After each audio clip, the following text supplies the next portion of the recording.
Dan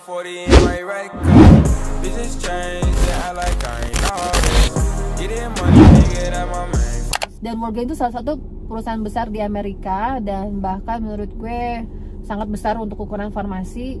Kayak di mana-mana tuh ada Walgreens gitu, sama kayak McDonald, di mana-mana ada McDonald. Bentar ya guys, gue mau ngeliat map dulu.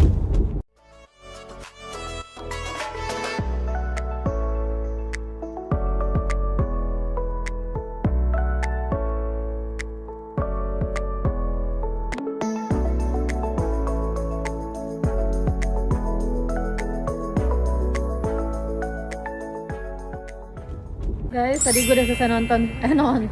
Guys, tadi gue udah selesai ngeliat rumah. Terus gue aus kan, mampir dulu lah ke Dunkin Donut. Tadinya mau beli Starbucks, cuma di daerah sini aneh banget deh. Starbucks masa nggak ada. Terus kayak ada sih, cuma kayak jauh gitu, yang kayak harus bawa mobil sekitar 10 menit. Sedangkan gue udah yang kausan. Kalau ada orang di belakang. Akhirnya gue cari aja yang deket. Karena aku juga suka Dunkin, ya akhirnya gue beli Dunkin deh. Kita lanjutin cerita di mobil ya. Nice day today.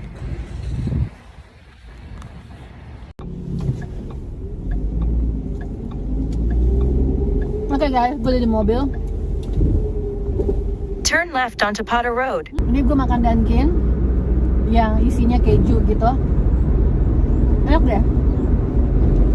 Namanya Do Everything. At the light, turn right onto Kennedy Drive. Something with everything. Kalian tinggal di Amerika pasti tahu. At the next light, turn left. Bentuknya bulat gini. Isinya krim keju, enak deh.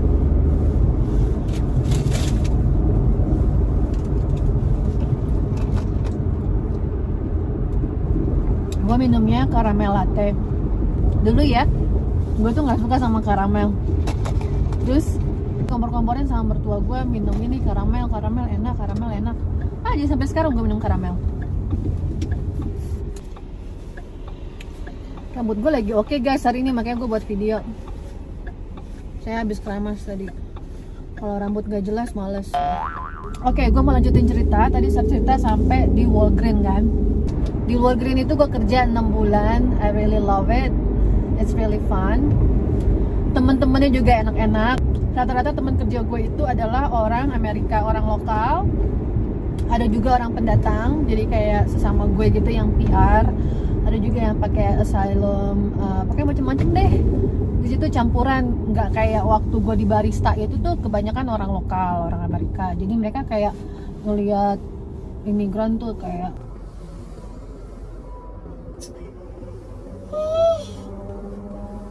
you're not special, I'm special. Something like that, you know. Kalau istilah di sini bahasa Inggrisnya mereka tuh kayak kasih dirty look ke gue.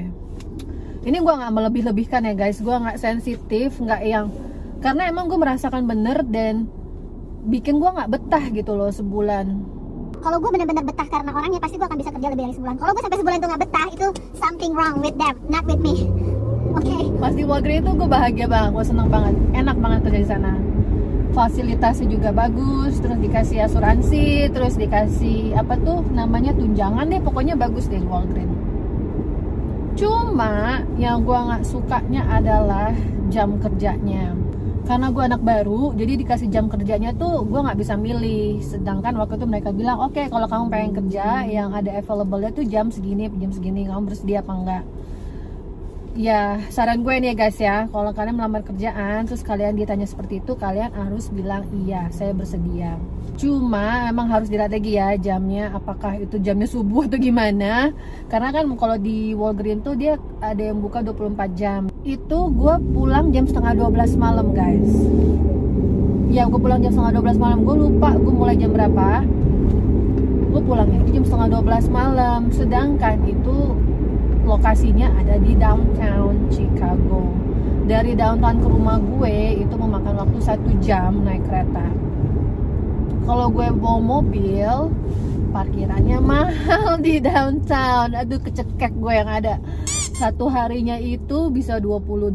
Memang sih dapat dari karena karyawan, jadi kayak dapat potongan aslinya tuh bisa $30 guys, $30-40 satu hari kalau mau full gitu kan 8 jam.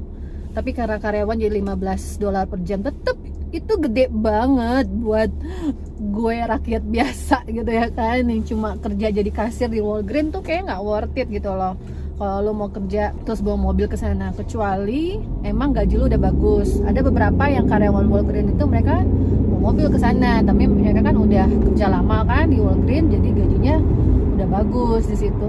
Dan juga bensin mahal, jadi gue lebih suka naik kendaraan umum kalau kerja.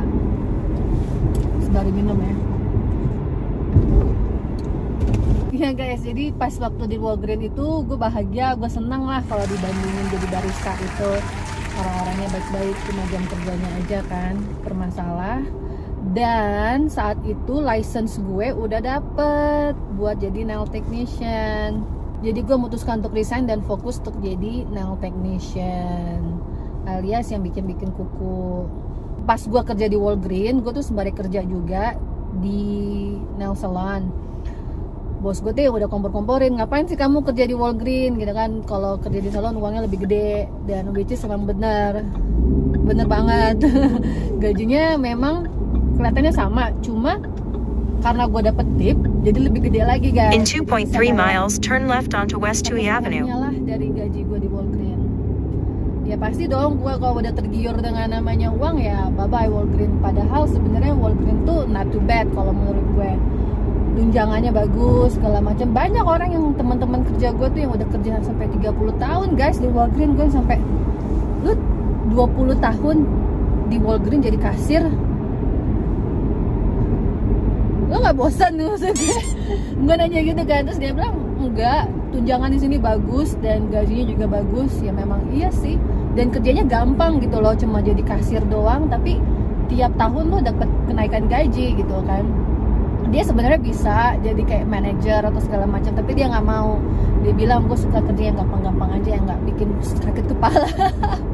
jadi kasir, terus yang bagian nata-nata di station gitu semuanya, terus bagian gudang kayak gitu-gitu aja yang gampang-gampang dia bilang. Stay in the left lane. Dia pengen menikmati hidup, hebat juga. Akhirnya ya udah kan, gue ciao dari Walgreens, gue fokus ke nail technician. Dari nail technician gue suka banget kerja jadi nail technician, alias suka bikin kuku. Mungkin karena hobi ya, gue juga suka banget bikin kuku. Jadinya tuh kayak gimana sih, hobi yang jadi membawa uang dan membawa kebahagiaan juga pas gue mengerjakannya. Gue nggak stres. Gue baru kali ini kerja nggak stres. Stresnya itu kalau bos gue bikin stres gue. Which is next video gue menceritakan bagaimana bukan hampir dipecat halus guys. Terakhir kerjaan gue itu dipecat halus sama bos Amerika gue. Sumpah drama banget tuh. Drama banget, oh god. Itu panjang ceritanya guys. Jadi 1 tahun setelah gue mengerjakan kuku, gue berminat untuk fokus di dunia kecantikan. Gue gak suka bikin rambut karena gue mikirnya gini, gue gak suka kerja yang berdiri. Capek. Terus dari gitu kalau rambut itu kan kayak ngeblow gitu kan, aduh tangan gue kecil gini, kerempeng, mana kuat gue. Akhirnya gue menemukan ide lain untuk menambah skill gue sekolah esthetician supaya gue bisa dapet license esthetician. Esthetician itu adalah ahli kecantikan atau ahli kulit yang kayak bikin facial, terus waxing, apalagi ya, gue bisa apa lagi ya, oh extension bulu mata,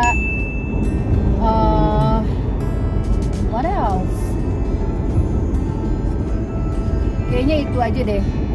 Tapi kita lebih fokus sebenarnya kalau esthetician itu ke facial. Stay in the left 2 lanes. Jadi bukan hanya yang ngerjain facial aja, jadi kita harus tahu membaca bagaimana kulit ini cocoknya apa, pakai perawatannya apa, jenis kulit ini cocoknya pakainya yang mana, terus treatmentnya kayak apa. Terus kalau ada penyakit ini lebih baik ke dokter, kita nggak bisa mengerjakannya, kayak gitu-gitu loh.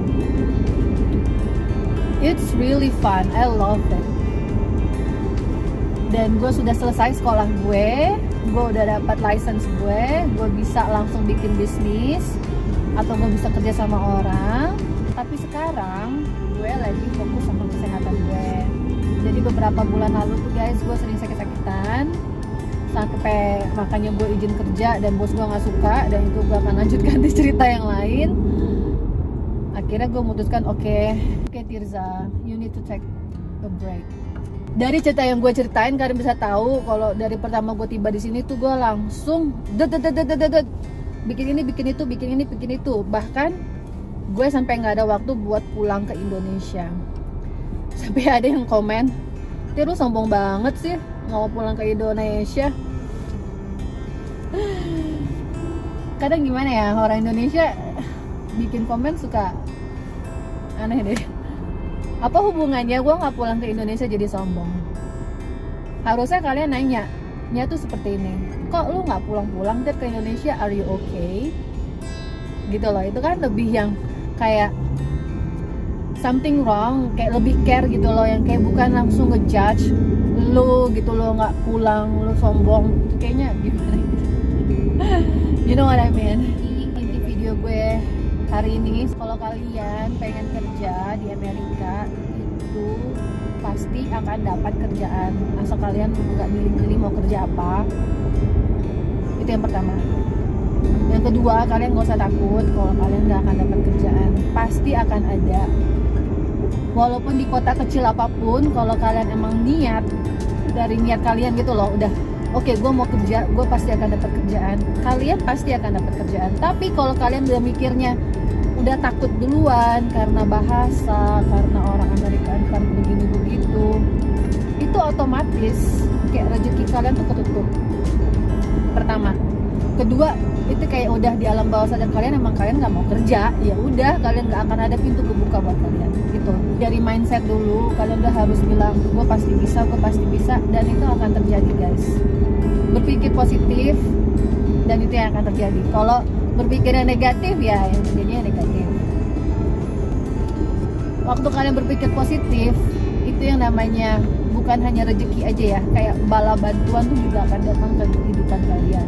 Ini pengalaman cerita pribadi gue ya, gue bukan mau menggurui atau gimana, tapi pengalaman pribadi gue seperti itu. Ketika gue berpikir positif terus, kayaknya tuh ada aja gitu loh orang yang ngebantu gue nyari kerjaan lah, supaya gue dapet kerjaan, terus kerjaannya gue suka, kerjaannya enak, orang-orangnya baik, customer gue baik, ada aja gitu, bener-bener kayak wow. Lalu yang berikutnya adalah kalau kalian mau kerja ya toh dicari, itu yang namanya kerjaan gak akan datang sendiri. Ya jadi kalian harus ngelamar kerjaan. Yang berikutnya adalah setelah kalian mencari-cari info, ya dibikinlah CV atau resume kalian itu, jangan pasrah aja gitu ya, menerima takdir. Jadi kalian juga harus ada effort gitu loh yang harus dikerjakan. Lalu yang berikutnya adalah, ini yang sangat menarik sekali. Kalau kalian punya waktu dan punya uang, paling enggak uang itu menurut gue bukan alasannya. Uang itu bisa dicari. Yang penting itu niat. Kalian harus sekolah lagi. Itu penting banget di Amerika. Walaupun kalian punya sarjana di Indonesia, di Jakarta atau segala macam apapun itu pangkat kalian di sana, kalau kalian bisa sekolah lagi, sekolahlah. Sekolah di Amerika itu memang mahal, tapi kalian bisa pinjam uang dari pemerintah, dan bahkan kalian bisa dapat beasiswa dari pemerintah. Itu akan gue ceritain lagi di video berikutnya karena lumayan panjang. Pokoknya sekolah lagi, apapun sekolah itu, entah di bidang kalian yang dulu kalian tekuni waktu di Indonesia, atau kalian ingin mencoba sesuatu yang baru, pergilah sekolah lagi. Oh ya, terus gue mau nambahin cerita waktu gue nyari kerjaan di sini waktu awal-awal. Ini agak random sih ceritanya, kayak bolak-balik gitu. Waktu gue di Indonesia dulu, gue itu kerja di fashion designer, kayak bagian production gitu, yang ngawasin orang-orang kerja buat ngebikin baju buat wedding. Nyampe sini di Amerika, gue cari kerjaan yang sama seperti itu kan. Bahkan gue juga apply buat kerja jadi teller di bank. Jadi teller di bank itu ternyata nggak gampang kan. Mereka nggak terima gue, nggak tahu alasannya kenapa mereka nggak ngomong. Tapi feeling gue bilang karena yang tadi gue bilang itu sekolah. Karena gue nggak sekolah di sini, gue nggak punya pengalaman kerja di sini, dan gue langsung mau jadi teller gitu ya kan. Sedangkan gue nggak punya background apa-apa di sini, nggak punya istilahnya record lah. Record kerja gue tuh belum ada di Amerika. Gue udah mau jadi teller. Sedangkan teller itu kan membutuhkan tingkat kepercayaan yang lumayan tinggi ya, karena berhubungan dengan uang. Mereka emang gimana mau percaya sama gue kalau nggak ada bukti gue pernah kerja jujur atau gimana, pernah kerja di sini segala macam. Jadinya mereka nggak terima gue. Tapi waktu gue nge-apply buat kerja di butik gitu, mereka terima gue guys. Permasalahannya adalah gajinya kekecilan karena gue nggak punya pengalaman di sini. Waktu itu gue dapat lebih besar di Walgreens bahkan. Kalian bayangin tuh, di Walgreens gue dapat lebih gede dibandingin di butik ini, karena saking gue nggak punya pengalaman di sini. Gue mikirnya gini, itu kerja di butik itu lumayan susah ya, mengambil tenaga lebih banyak dibanding gue di Walgreens. Dan kerjaan di butik di Amerika itu mereka nggak ngebuat baju di sini, mereka cuma kayak permak. Di sini sebutnya alteration. Gua nggak suka permak-permak. At the next light, take a slight right turn. Dari awal, dari bikin pattern gitu segala macam, ngedesain. Cuma ya Amerika beda gitu loh. Makanya itulah yang membuat gue berubah haluan bidang pekerjaan gue yang sekarang ini gue lakukan. Itu alasan pertamanya. Dan gue bersyukur gue mengalihkan pekerjaan gue dari bikin baju sampai ke bikin kuku sekarang. Alias dari desainer bikin baju sampai desainer kuku. At the light, take a slight right turn onto North Lincoln Avenue. Karena gue menyukai pekerjaan gue sekarang. Dan gue excited untuk kerja di bagian In 2.1 miles, turn left onto West Foster Avenue. Di saat nanti gue udah siap kerja, gue akan melamar kerja, dan pasti gue yakin gue akan keterima karena gue punya pengalaman kerja di salon. Walaupun gak keterima juga, gue bisa buka usaha sendiri. Tapi gue lebih suka untuk kerja dulu sama orang. Gue mau mengambil ilmunya dulu, ambil pengalamannya dulu, lalu gue buka usaha. Gue tuh udah sempat hampir buka usaha guys di sini, cuma karena pandemik. Untungnya gue belum memutuskan iya, dan terjadi pandemik dulu gitu loh. Jadinya ya udah, bye bye.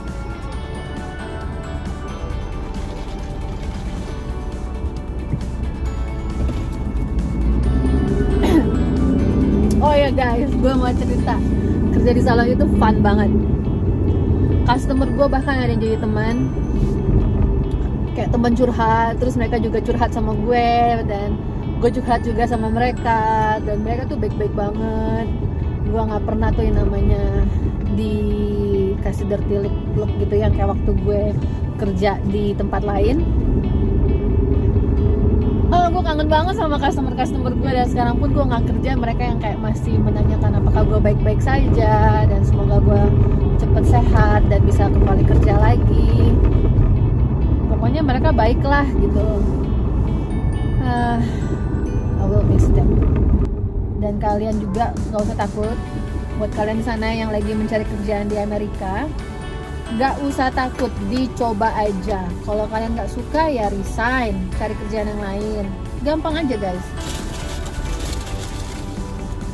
Satu saran gue, kalian nggak akan pernah tahu kalau kalian nggak coba.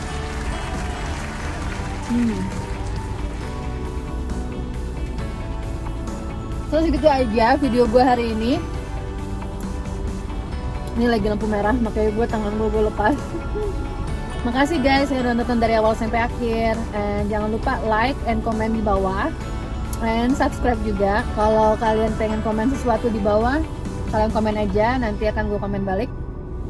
Dan kalian juga kalau mau sharing cerita tentang pengalaman kalian juga boleh. Bebas guys. Oke, have a good day, bye bye.